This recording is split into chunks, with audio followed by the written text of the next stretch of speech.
مرحبا وأهلا بكم في برنامج داخل واشنطن. معكم مضيفكم روبرت ساتلوف. هذه اللحظة حرجة في واشنطن. ينشغل الحزب الديمقراطي في معركته التقليدية ضد نفسه، مما يدعو الوسطيين في مواجهة التقدميين. في غضون ذلك ينشغل الحزب الجمهوري مرة أخرى بمحاربة النظرية الأميركية النقدية وقضية فرد ود الكمامة وهيلاري كلينتون. بلغ التضخم المستويات تاريخية، ولكن لا أحد لديه فكرة حقيقية لحل هذا الأمر. قام الرئيس بايدن بعمل جيد عبر حشده العالم ضد تهديد العدوان الروسي، ولكنه يبدو بطيئا فيما يتعلق بمسائل أخرى، مع مرور أسابيع دون وجود مرشح للمحكمة العليا، وعدم إخراج بايدن تقدما فيما يتعلق بتوجيهه على التشريعات المحلية لتصبح قانونية، وفيما يتعلق بخطة إعداد البناء على نحو أفضل.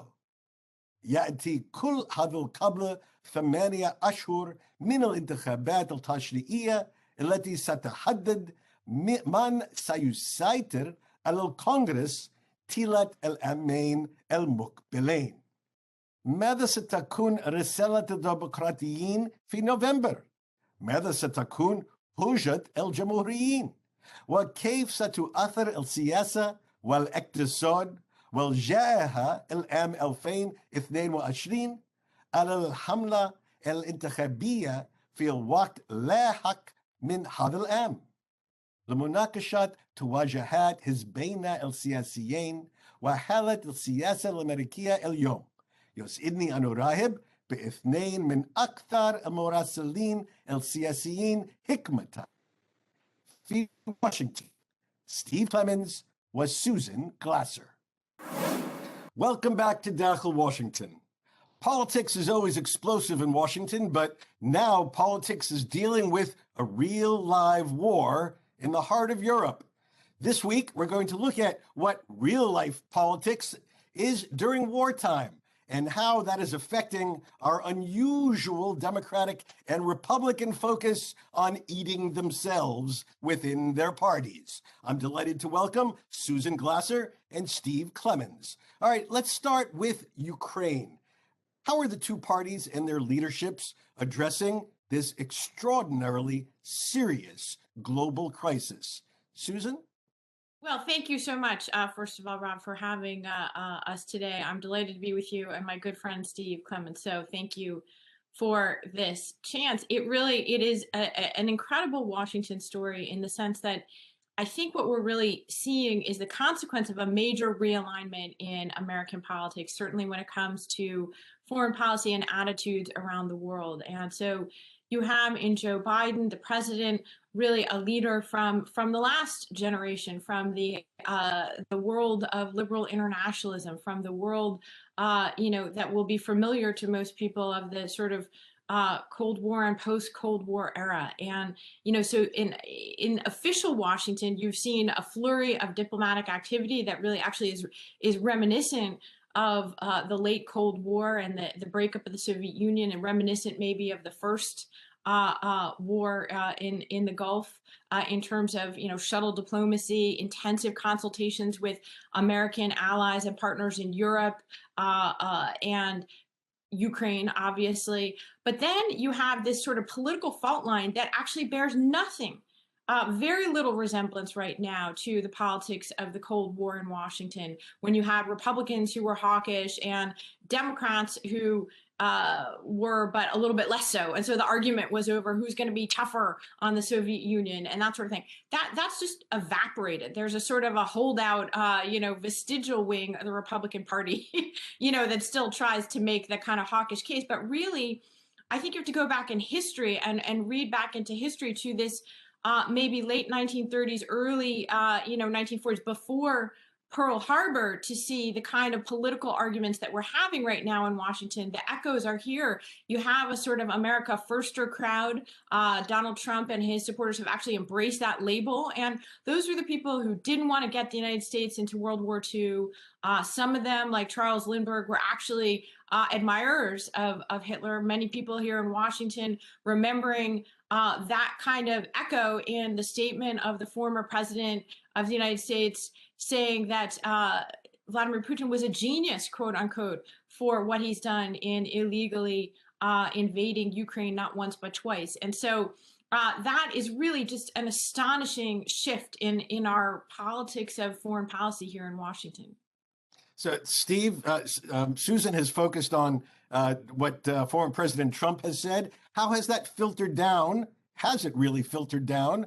And is there any nostalgia for that sort of post-Cold War alignment, coalition, broad national consensus within the Republican Party? Well, there is, and I think the way Susan Glasser just described everything is exactly spot on. And we have essentially a wing of the Republican Party right now that does feel like 1930s isolationists, to some degree. But I think, in terms of looking at how it's filtering down, you have Republicans like Senator Jim Risch, who is the ranking member on the Senate Foreign Relations Committee. You've got other Republicans that have said not only are they not with that wing of the party, they have been harder than Joe Biden in wanting more immediate sanctions and more immediate actions in gathering, our NATO allies and sending a much firmer response. They were advocates. I mean, Germany has stepped forward to basically suspend Nord Stream 2, the pipeline that is going around Ukraine to supply natural gas to Europe. I think that the calls to really suspend that were coming from the I would call the strategic class part of the Republican Party. So the Republicans right now have a deep divide between the two wings Susan just talked about. But there is no doubt that there are Republicans who do believe that the United States has to be engaged in these issues, can't run from what Zbigniew Brzezinski used to call the grand chessboard, and really are supportive, frankly, of President Biden's relatively strong stance on dealing with Russia.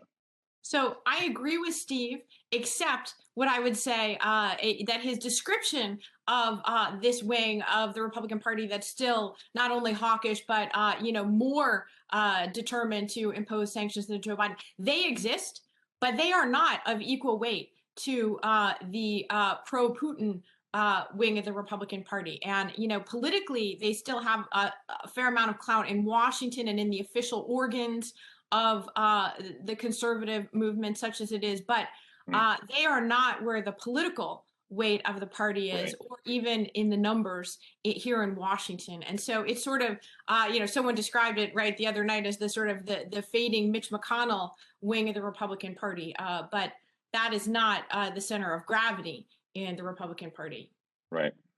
It's actually quite remarkable to one's ears to hear any party having a pro-Putin wing with what's going on in the world today. Let me ask you about the Democrats. Are they unified with behind Joe Biden's approach to this crisis, Steve?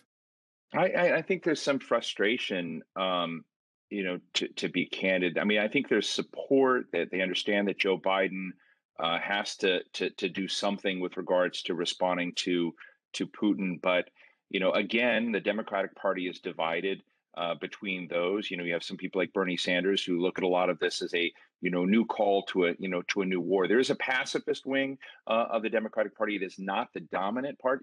Go back to Susan's framing. It's not the dominant part of the Democratic Party who do believe strongly in our alliances and our relationships with NATO members and the role and purpose of the United States in the world.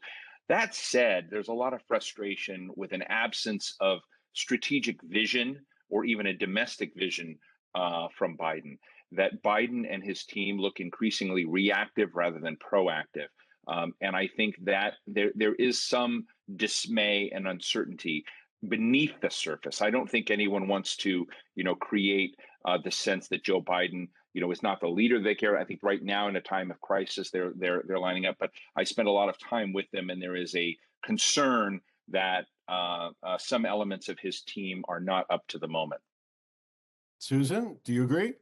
It's very interesting. I think what Steve is pointing out is that, this Biden administration, especially on the foreign policy and national security side, are extremely experienced, but in a certain kind of way. They are a very capable, but almost technocratic, more of a tactical team than a strategic, visionary team. And so that's where you've seen, I think, a pretty high level of competence, and you get a pretty high marks across the board here, even among partisans, for how they've done the crisis response, right? Like, these guys are pretty darn good about firefighting, creating and running a process, consulting with allies, doing all the right things, saying more or less all the right things. And so, they've gotten quite high marks in the technical part of our competition here.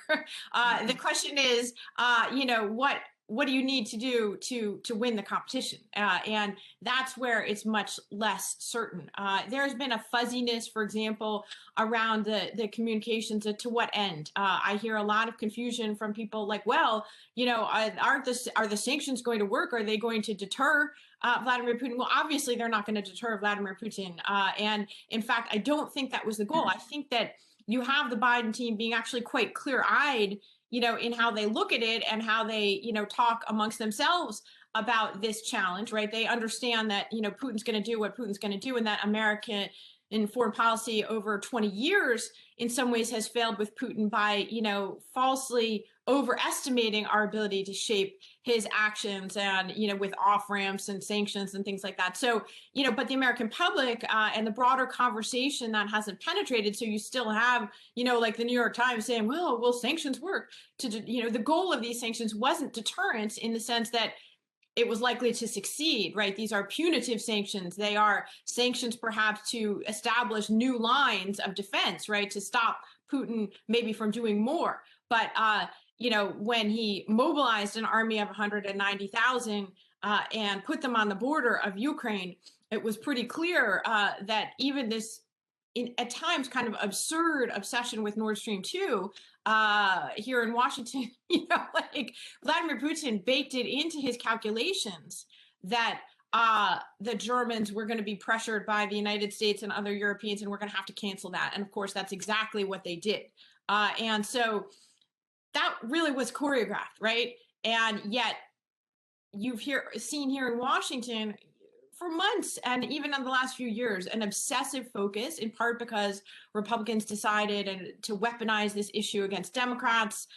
Donald Trump was, during his presidency, on the one hand, oddly complimentary of Vladimir Putin and clearly seeking closer ties with Moscow, but at the same time had a very, almost an obsessive anti-German focus. So he also embraced the Nord Stream issue. Guess what? Nord Stream's now canceled, and we're still talking about Vladimir Putin invading Ukraine, which kind of shows the emptiness and vapidity. Both parties have a strategic deficit that is astonishing when you consider the nature of the threat. And so that's, again, a slight difference with Steve, which is to say, I don't believe there is a strategic wing of the Republican Party right now that's serious in any way.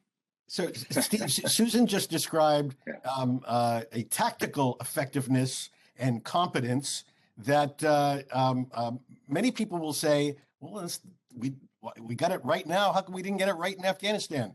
We've certainly, it's a totally different tune that we're hearing in terms of at least the tactical competence in late winter 2022 than we had in August 2021.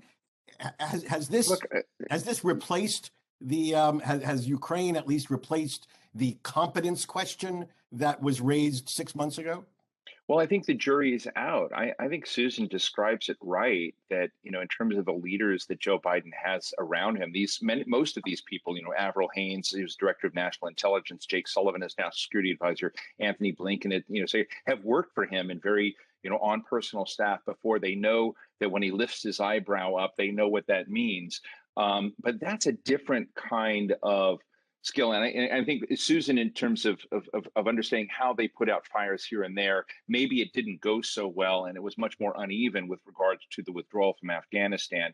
But I think the jury's still out on Ukraine, because we've seen a lot of communication. We've seen allies and alliance coordination and communication with NATO allies, probably the best it's been in decades, for a very long period of time, when we really didn't know what NATO was for. Now we're reminded what NATO is for, and there's an extraordinary amount of common cause. Well, that didn't just happen because of Putin. It happened because of the work that Susan is laying out. So I think on the whole, that's good. But I think that one of the things that's lurking out there, which we perhaps haven't gotten out to, is that there's a discomfort with what a win looks like. And how do you begin also remembering that there are other structural issues in the American economy? High inflation rate. We're seeing the energy, price of gas at the pump go up because of this crisis.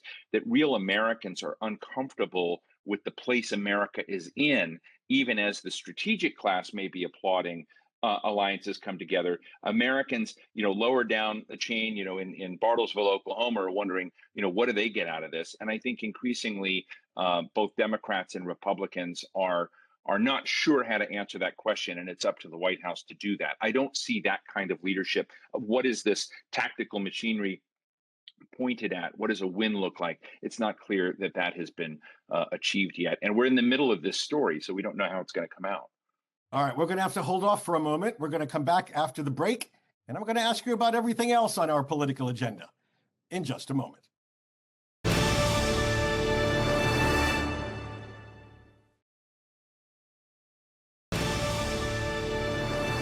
Again, our guests this week include Susan Glasser. Susan is staff writer at The New Yorker, where she pens a terrific weekly column on life in our nation's capital.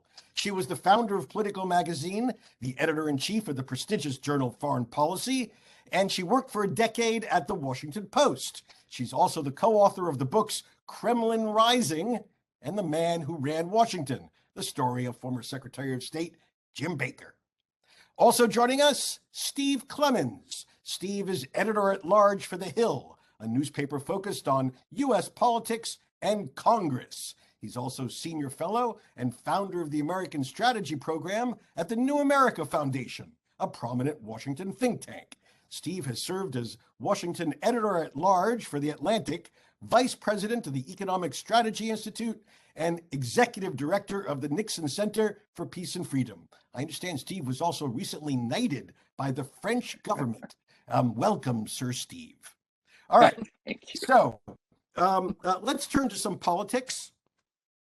When we last left the Republicans, I believe it's fair to say they were busy condemning their highest-ranking woman congressperson and praising the insurrection last January as legitimate political discourse. Decisions that prompted the most senior Republican on Capitol Hill, Senate Minority Leader Mitch McConnell, to rap his party on the knuckles. Is this party going deeper into Trump mania, or beginning in some places to pull out of it? Steve? Look, it's mixed. I mean, there's no doubt that the Republican Party's base is wrapped up in a kind of cult around Donald Trump, that the principles that the Republican Party once stood for, or any principles, are sort of unknowable because, on one hand, as Susan Glasser shared, Donald Trump is out right now praising Vladimir Putin. There's no time in my lifetime where a leader of the Republican Party could get away with being, someone who praised outwardly and overtly a criminal thug like Vladimir Putin engaged in the kinds of things he's doing today. But a lot of the base will applaud that because they applaud him as a person.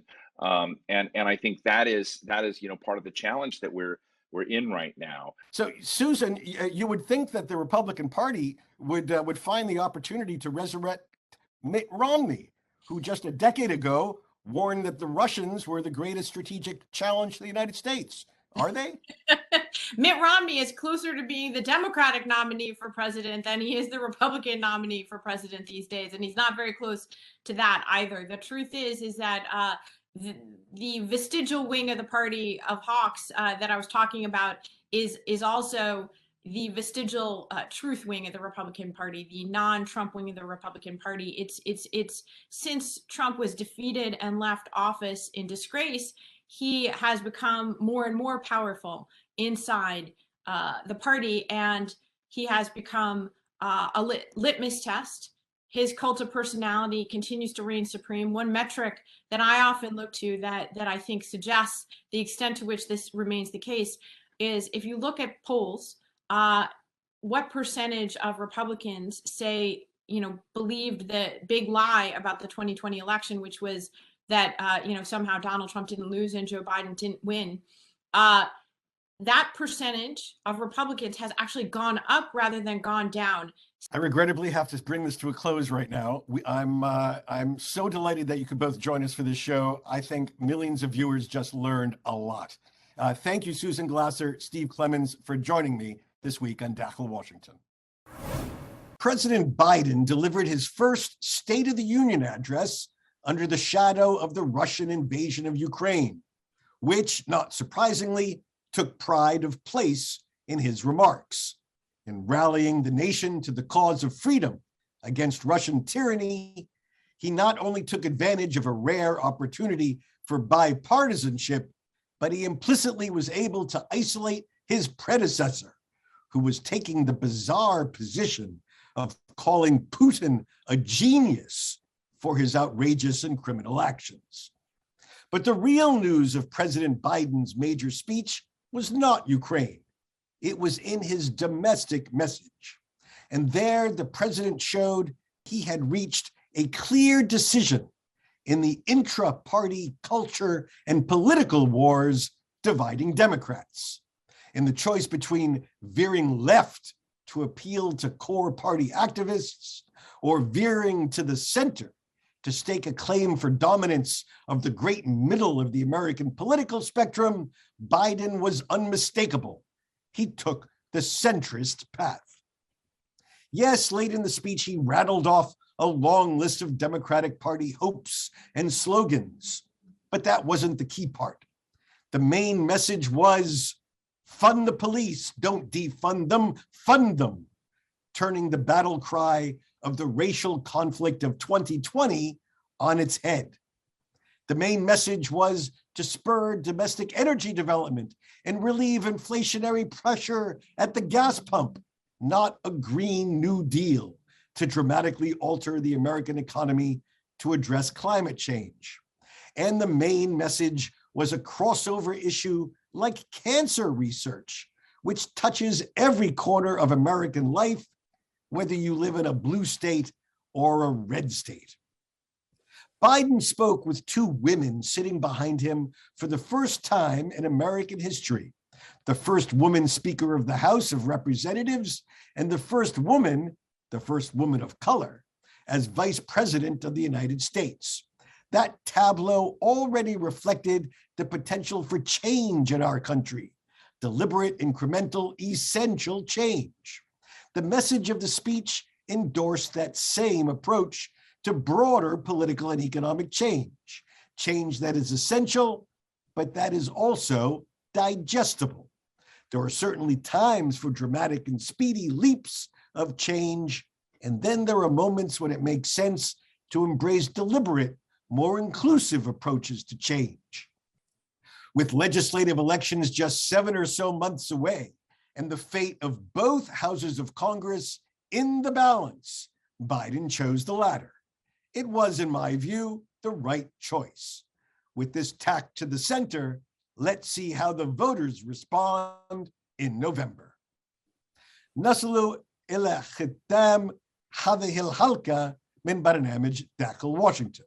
إن كان لديكم أسئلة أو تعليقات حول هذا البرنامج وبالأخص بشأن السياسة الأميركية هي للاجتياح الروسي إلى أوكرانيا، الرجاء التواصل معي عبر تويتر على هاشتاج Inside Washington أو تراسلوني مباشرة على @RobSatloff. سوف أراكم في الأسبوع القادم. حتى ذلك الحين شكرا وإلى اللقاء.